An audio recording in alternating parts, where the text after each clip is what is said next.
வணக்கம். இன்னைக்கு உங்களுக்காக கதை சொல்ல வந்திருப்பது வியல் உங்கள் சகி. இன்னைக்கு நம்ம பார்க்க போற கதையின் பெயர் மாமியார் வீடும் அம்மா வீடுதான். கதைக்குள்ள போலாமா? வாராஜம் வா வா. என்னம்மா இத்தனை நாளைக்கு அப்புறம் இப்பதான் உங்க அண்ணன் வீட்டுக்கு வழி தெரிஞ்சுதா என்று அவள் கையில் இருந்த பேக்கை வாங்கி கொண்டு அவளை அன்போடு வரவேற்றாள் சுகுமாரி.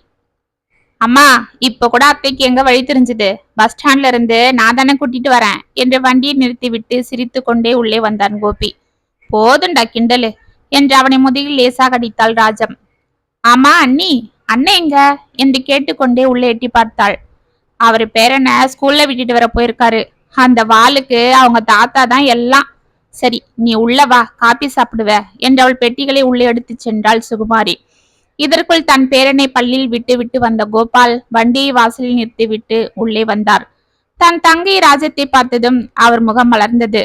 வாமா ராஜம், எப்படி இருக்க?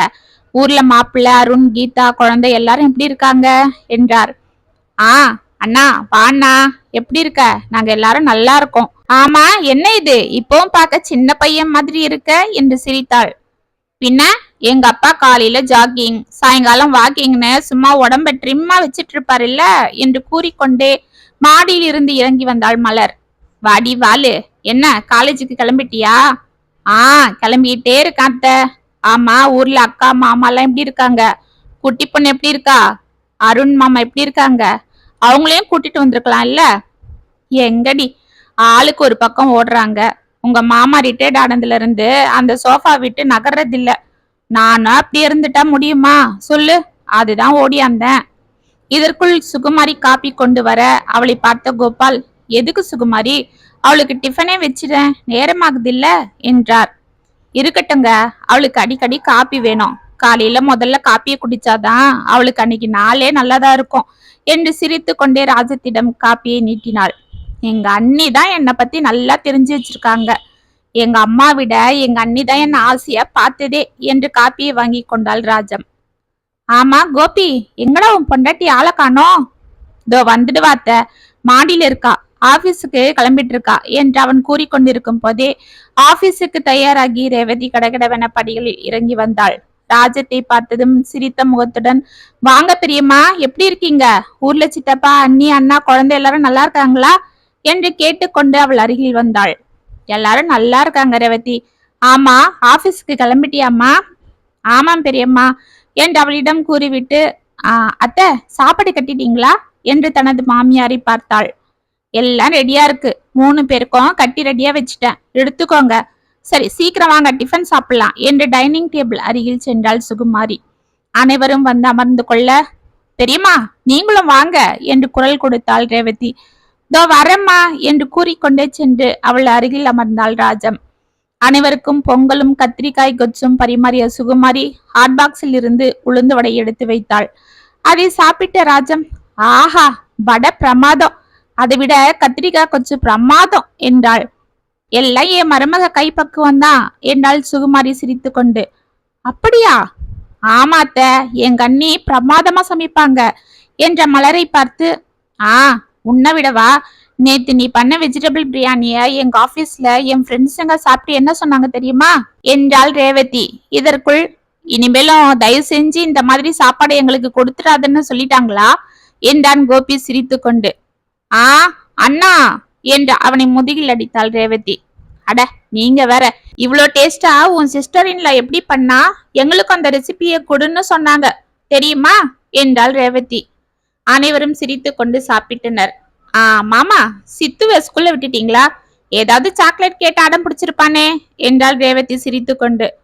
ஆமாம்மா, என்ன பண்றது, குழந்தைங்கன்னா அப்படித்தானே என்றார் கோபால் சிரித்து கொண்டு.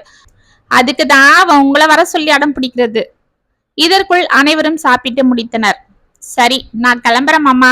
அத்தை நான் போயிட்டு வரேன். மலரு என் கூட வரியா?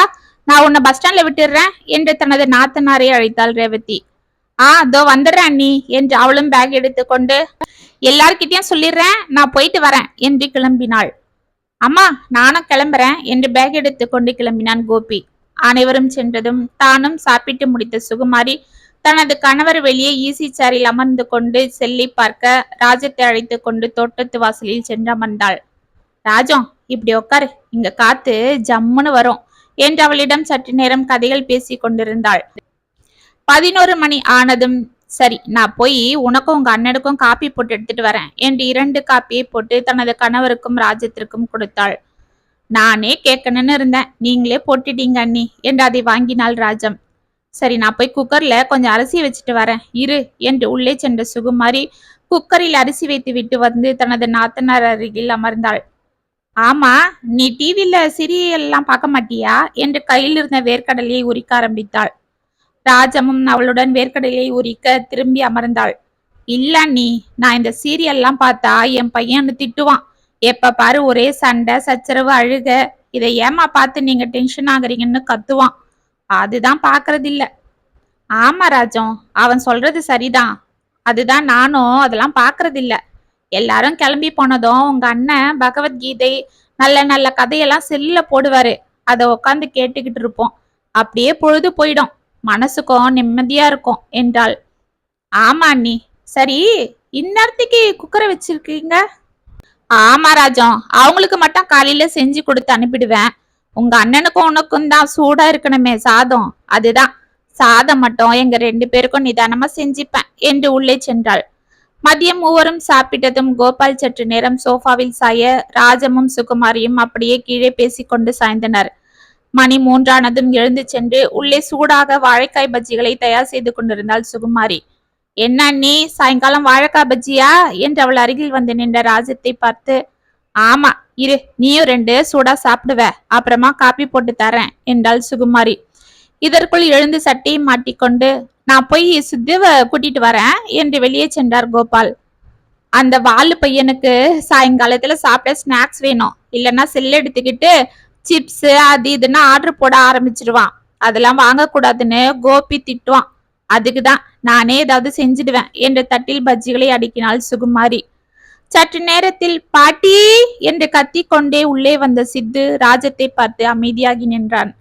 என்னடா பாக்குற, இது யாருன்னு தெரியலையா? நம்ம ராஜம் பாட்டிடா என்றாள் சுகுமாரி சிரித்து கொண்டு. ஆமாண்டா கண்ணு, என்ன மறந்துட்டியா என்று அவனை வாரி அணைத்தாள் ராஜம். ஞாபகம் இருக்கு பாட்டி, நான் போன வாட்டி ஆனுவல் லீவ்ல பாட்டி தாத்தா கூட ஒரு ஊருக்கு வந்திருந்தேனே, நாம எல்லாரும் கோவிலுக்கு போனோமே, அங்க கூட பெரிய யானை இருந்ததே. அதேதான், நல்லா ஞாபகம் வச்சிட்டு இருக்கியேடா குட்டி பையா என்று அவன் கன்னத்தில் முத்தமிட்டாள் ராஜம். பிறகு தனது பேரனை மாற்றி அவனுடன் கதைகளை பேசிக்கொண்டு மூவரும் பஜ்ஜி சாப்பிட தனது பேரனுடன் விளையாடி கொண்டிருந்தார் கோபால். சற்று நேரத்தில் மலர் வர மாடியில் உடைகளை மாற்றிக்கொண்டு சுகுமாரி கொடுத்த பஜ்ஜிகளை சாப்பிட்டு விட்டு மாடியில் இருந்த துணிகளை எடுத்து வந்து மடித்து அவரவர்கள் இடத்தில் வைத்துவிட்டு சித்துவை அழைத்து கொண்டு படிக்க சென்றாள். சற்று நேரத்தில் கோபியும் ரேவதியும் உள்ளே வந்தனர். ரேவதியின் முகம் வாடியிருந்தது. அதை பார்த்து கோபால், என்னம்மா ஏன் ஒரு மாதிரி இருக்க என்று அவள் அருகில் வந்தார். இதற்குள் சுகுமாரியும் ஓடி வந்தாள். ஒன்னும் இல்ல மாமா, காலையில போகும்போது வழியில வண்டி நின்னுடுச்சு, அத ஒர்க் ஷாப்ல விட்டுட்டு போக லேட் ஆகிடுச்சு. வயிறு வேற ஒரே வலியா இருந்தது, அதுதான் என்றாள். வயிறு வலினா காலையிலேயே லீவ் போட்டிருக்கலாம் இல்ல? என்ன பொண்ணுமா நீ என்றார் கோபால். இல்ல மாமா, ஆபீஸ்ல முக்கியமான வேலை இருக்கு, அதுதான். சரிம்மா, நீ போய் ரெஸ்ட் எடு, நான் உனக்கு பஜ்ஜி எடுத்துட்டு வரேன். இல்ல அத்த, இப்பதான் அவரு வரும்போது ஜில்லுன்னு ஜூஸ் வாங்கி கொடுத்தாரு, இப்ப பரவாயில்ல. சரி நீ போய் படுத்துக்க, நான் டிஃபன் ரெடி பண்ணிட்டு உன்னை கூப்பிடுறேன் என்றாள் சுகுமாரி. இருக்கட்டும் அத்த, சாமான்லாம் தேய்ச்சிட்டு போய் படுத்துக்கிறேன். அட, இன்னைக்கு ஒரு நாள் தேய்க்கலன்னா என்ன, நானும் மலரும் தான் இருக்கமே, நாங்க பாத்துக்கிறோம், நீ போ என்றாள் சுகுமாரி. சரி அத்த என்று மாடிக்கு சென்றாள் ரேவதி. அன்று இரவு தனது மருமகளுக்கு ரூமுக்கே டிஃபன் எடுத்து சென்று கொடுத்து விட்டு வந்தாள் சுகுமாரி. காலை தலைக்கு குளித்து விட்டு கடகடவென டிஃபன் செய்ய கீழே வந்த ரேவதியை, வாமா இப்ப எப்படி இருக்கு, பரவாயில்லையா என்று அன்போடு விசாரித்தாள் சுகுமாரி. பரவாயில்ல அத்த, காலையில தான் தலைக்கு குளிச்சேன். மாசம் இந்த வயிற்று வலி உன்னை படாத பாடு படுத்திருது. நீ 3 நாளைக்கு இந்த கிச்சன் பக்கம் வர வேண்டாம், நான் பாத்துக்கிறேன், நீ போ என்றாள். ஆமா நீ, நானும் அம்மாக்கு ஹெல்ப் பண்றேன், நீங்க போங்க என்றாள் மலர். பிறகு அனைவரும் சாப்பிட்டு விட்டு புறப்பட்டனர். அம்மா, நான் வரும்போது காய்கறி ஏதாவது வாங்கிட்டு வந்துடுவா என்றான் கோபி. இல்லப்பா, அப்பா சாயங்காலம் வாக்கிங் போகும்போது வாங்கி வந்துடுவாரு, நீ ரேவதியை கூட்டிட்டு வந்துடு என்றாள். அனைவரும் சென்றதும் இதையெல்லாம் பார்த்து கொண்டிருந்த ராஜம் அமைதியாக கிச்சனுக்கு வந்தாள். அங்கே அனைத்தையும் இழுத்து சரி செய்து கொண்டிருந்த தனது அண்ணியை பார்த்து, அண்ணி, நானும் தான் பாக்குறேன், வீட்டுக்கு வந்த மருமக இருக்கும் போது நீங்க ஏன் எல்லாத்தையும் இழுத்து போட்டு பண்றீங்க? அண்ணனும் என்னவோ சின்ன பையன் மாதிரி குழந்தைய கூட்டிட்டு போய் விடுறதும் திரும்பவும் கூட்டிட்டு வரதும் கடைக்கு போய் காய்கறி வாங்குறதுன்னு இருக்காரு. உங்களுக்கும் வயசாகுது இல்ல, சின்ன பசங்க கிட்ட பொறுப்பை விட்டுட்டு பேசாம ரெஸ்ட் எடுங்களேன். மருமகளை எதுக்கு கட்டிட்டு வீட்டுக்கு கூட்டிட்டு வர்றது? நமக்கு எல்லாம் செய்யத்தானே. ஆனா நீங்க தான் அவளுக்கு செஞ்சிட்டு இருக்கீங்க. அடுத்த வீட்டுக்கு போற பொண்ணு அவளும் பாவம் வேலை பார்த்துட்டு இருக்கா. பொம்பளைங்களுக்கு மாசம் மாசம் தீட்டு போறது வயிற்று வலி, இதெல்லாம் சகஜம். இதுக்கு போய் அவளை அப்படி தாங்குறீங்க? அவளுக்கு மாடிக்கு எடுத்துட்டு போய் சாப்பாடு கொடுக்கறது, 3 நாள் கிச்சன் பக்கமே வராத, எந்த வேலையும் செய்யாதன்னு சொல்றது, என்ன இதெல்லாம்? அவளும் உங்களையும் அண்ணனையும் நல்லா நைஸ் பண்ணி நல்லாதான் வேலை வாங்கிக்கிறா. சரியான புத்திசாலிதான் என்றாள் ராஜம். அவளை பார்த்து சிரித்து கொண்டே, சரி வா, நாம தோட்டத்து பக்கம் போய் உட்கார்ந்துப்போம் என்று மாமரத்தின் கீழே போடப்பட்ட சேரில் சென்று அமர்ந்த சுகுமாரி ராஜத்தையும் தன் அருகில் இருந்த சேரில் அமரச் சொன்னாள். ராஜம், நான் மலரையும் ரேவதியும் ஒரே மாதிரி தான் பாக்குறேன். வீட்டுக்கு வர மருமகளுங்க தான் நமக்கு வேலை செய்யறோம், மகளுங்க செய்யக்கூடாதுன்னு இல்ல. அவங்களும் அடுத்த வீட்டுல பிறந்த மகளுங்க தான். அவங்களுக்கும் உடம்பு வலி மனவலி எல்லாம் இருக்கும். நாம தான் அதை அனுசரிச்சு போகணும். நாம அவங்க கிட்ட அன்பா இருந்தா அதை நம்ம கிட்ட தைரியமா சொல்லுவாங்க. அதனால அவங்களுக்கு பெரிய பாதிப்பு வராது. அது மட்டும் இல்ல, அவ நைஸ் பண்ணி என்ன வேலை வாங்குறான்னு சொன்ன இல்ல, அது அப்படி இல்லம்மா. அவ உரிமையா என்கிட்ட கேக்குறா. என்ன அவ அம்மாவா நினைக்கிறா. இத்தனைக்கும் எங்க அம்மா வீட்டுல கூட நான் இந்த அளவு ஃப்ரீயா இருந்தது இல்லைன்னு அடிக்கடி சொல்லுவா. அதை விட அவ ஒன்னும் இங்க வேலையே செய்யாமல்லாம் இல்ல. காலையில் எழுந்தா ஆபீஸ் போறதுக்குள்ள அவ தான் டிஃபன் ரெடி பண்ணி துணியெல்லாம் மிஷின்ல போட்டு காய போட்டுடுவா. நான் அவ கிளம்புறதுக்குள்ள சாப்பாடு ரெடி பண்ணி கட்டி வச்சிடுவேன். இத்தனைக்கும் அவ தான் காய்கறி எல்லாம் சாயங்காலமே வந்து கட் பண்ணி டப்பால போட்டு ஃப்ரிட்ஜ்ல வைப்பா. நான் அதை எடுத்து தாளிப்பேன், அவ்வளவுதான். சாயங்காலம் மலரு துணியெல்லாம் எடுத்து வந்து மடிச்சு வச்சிருவா. திரும்பவும் சாயங்காலம் ரேவதி வந்து பாத்திரத்தை தேய்ச்சி போட்டுடுவா, இல்லைன்னா மலரு தேப்பா. இப்படி வேலையை நாங்க பகிர்ந்து செஞ்சுக்குவோம். ஒருத்தருக்கு ஒருத்தர் முடியலன்னா மாத்தி மாத்தி செஞ்சுப்போம். போன மாசம் எனக்கு ஃபீவர் வந்து 1 வாரம் படுத்துட்டேன். அப்ப அவதான் லீவ் போட்டு என்ன டாக்டர் கிட்ட கூட்டிட்டு போறது வீட்டுல சமைக்கிறதுன்னு இருந்தா. மலரும் அவ கூட சேர்ந்து பாத்துக்கிட்டா. அதுக்கு என்ன சொல்ற? மலரும் இந்த சின்ன சின்ன வேலையெல்லாம் செய்யறதாலதான் அவளும் நாளைக்கு புகுந்த வீட்டுல கஷ்டப்படாம எல்லா வேலையும் செஞ்சுக்க பக்குவப்படுவா. அது சரி, நான் ஒன்னும் சொல்லல. இல்ல ராஜம், வீட்டுல நாங்களும் இப்படி வேலை பாக்குறதால நாங்க பாரு இந்த வயசுலயும் ஆரோக்கியமா இருக்கோம். அதுக்காக நாங்க எங்களுக்கு முடியாமலாம் செய்யறது இல்ல. உங்க அண்ணன் குழந்தைய கூட்டிட்டு போகலன்னா கோபிய கூட்டிட்டு போவான். ஆனா உங்க அண்ணன் தான் வீட்டுல சும்மா இருந்தா எனக்கு ஒரு மாதிரி இருக்குன்னு அவரா விருப்பப்பட்டு அதை செய்யறாரு. ரிட்டையர்ட் ஆகி நாம தனியா ஒதுங்கி உக்காந்துட்டா நமக்கு வேலை சொல்ல பயந்துகிட்டு பசங்களே எல்லாம் செஞ்சுப்பாங்க. அது சரிதான். ஆனா அடுத்து அவங்க நம்ம கிட்ட எதுவும் கேட்காம அவங்களே எல்லாம் பார்த்துப்பாங்க. அது என்னவோ நம்மள ஒதுக்குற மாதிரி நமக்கு தோணும். இப்ப பாரு, நமக்கும் மனசுல நம்ம பசங்க ஒதுக்குறாங்கன்ற ஃபீலிங் இல்ல. நாம ஏதோ பசங்களுக்கு உதவியா இருக்கும் என்ற சந்தோஷம் தான் இருக்கு. அவங்களுக்கும் நிம்மதியா இருக்கு. இதுதான் ராஜம், ஒரு குடும்பத்துல பெரியவங்க சின்னவங்க எல்லாரும் புரிஞ்சுக்கணும். வீட்டுக்கு வந்த மருமகளுக்கு இது மாமியார் வீடா இல்லாம அடுத்த அம்மா வீடா தெரியணும். அப்பதான் அந்த குடும்பம் நிம்மதியா இருக்கும். அதில் இருக்கிறவங்க மனசும் ஆரோக்கியமா இருக்கும் என்றாள். ராஜத்திற்கு அப்பொழுதுதான் புரிந்தது தன் மருமகள் தன்னிடம் எதற்கு ஒட்டுவதில்லை என்று. இனிமேலும் நாமளும் நம்ம மருமகள் கிட்ட இப்படிதான் நடந்துக்கணும் என்று மனதிற்குள் தீர்மானித்தாள். அன்று மாலை ரேவதி உள்ளே வர, என்னம்மா இன்னைக்கு சீக்கிரம் வந்துட்ட என்றார் கோபால் அவளை ஆச்சரியமாக பார்த்து. ஒன்னும் இல்ல மாமா, இன்னைக்கு 1 hour பர்மிஷன் போட்டுட்டு வந்துட்டேன் என்று தனது கையில் இருந்த கட்டை பைகளை சுகுமாரியிடம் கொடுத்தாள். என்னம்மா இது என்றால் சுகுமாரி அதை பார்த்து கொண்டு.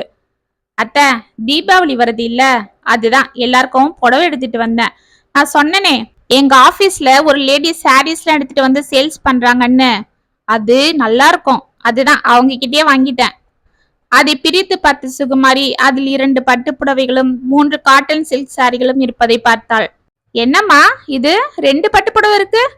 ஆமா அத்தை, 1 உங்களுக்கு 1 பெரியம்மாக்கு. இந்த 3ம் எனக்கு, மலருக்கு, கீதா அண்ணிக்கு என்றாள். கீதாக்கா? அவளுக்கு கூடவா வாங்கிட்டு வந்த? ஆமா பெரியம்மா, அவங்களும் எனக்கு அண்ணி தானே.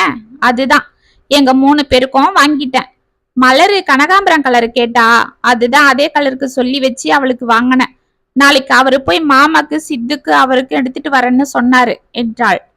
ஏமா, எனக்கு எதுக்குமா பட்டு புடவெல்லாம் என்றாள் ராஜம் ரேவதியை பார்த்து. இருக்கட்டும் பெரியம்மா, எங்க அம்மா மாதிரி நீங்க.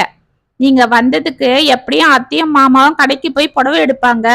பாவம், அவங்க எதுக்கு அலைஞ்சுக்கிட்டு. அதுதான் நானே எடுத்துட்டு வந்துட்டேன். சரி, நான் போய் ஃப்ரெஷ் ஆகிட்டு வரேன். நீங்க புடவைய பாருங்க. பிடிக்கலன்னா கலரை மாத்திக்கலாம். நான் உங்களுக்கு கலரை மாத்தி கொரியர்ல அனுப்பி வைக்கிறேன் என்றாள். இருக்கட்டும் கண்ணு, நீ வாங்கி கொடுத்ததே என் மனசுக்கு நிறைவா இருக்கு. இதுல எந்த கலரா இருந்தா என்ன, எல்லாம் நல்லாதான் இருக்கும் என்றாள் ராஜம் அன்பாக. அவள் உள்ளே சென்றதும், பாத்தியா ராஜம், நாம அவங்க கிட்ட நம்ம மாமியார் கெத்த காட்டாம தாயாட்டம் நடந்துகிட்டா நம்மள மட்டும் அவங்க பாசமா பார்க்க மாட்டாங்க, நம்ம வீட்டு ஆளுங்களையும் பாப்பாங்க என்றாள் சுகுமாரி. நிஜம்தான் அண்ணி என்று கூறிய ராஜம் அன்று அனைவரிடமும் அன்போடு விடை பெற்றுக் கொண்டு ஊருக்கு புறப்பட்டாள். இந்த பயணம் அவள் மனதில் ஒரு நல்ல மாற்றத்தை ஏற்படுத்தியிருக்கும் என்று நாம் மனமாற நம்புவோம். இத்துடன் மாமியார் வீடும் அம்மா வீடுதான் கதை முற்றும். உங்களுக்காக நான் எழுதின இந்த கதை உங்களுக்கு பிடிச்சிருந்தா கமெண்ட்ஸ்ல சொல்லுங்க, லைக் பண்ணுங்க, ஷேர் பண்ணுங்க, மறக்காம சப்ஸ்கிரைப் பண்ணிக்கோங்க. மீண்டும் நாளைக்கு வேற ஒரு சுவாரஸ்யமான கதையோட உங்களை சந்திக்கிறேன். அது வரைக்கும் இனிப்பிலே இருங்க. இப்படிக்கு வியல் உங்கள் சகி.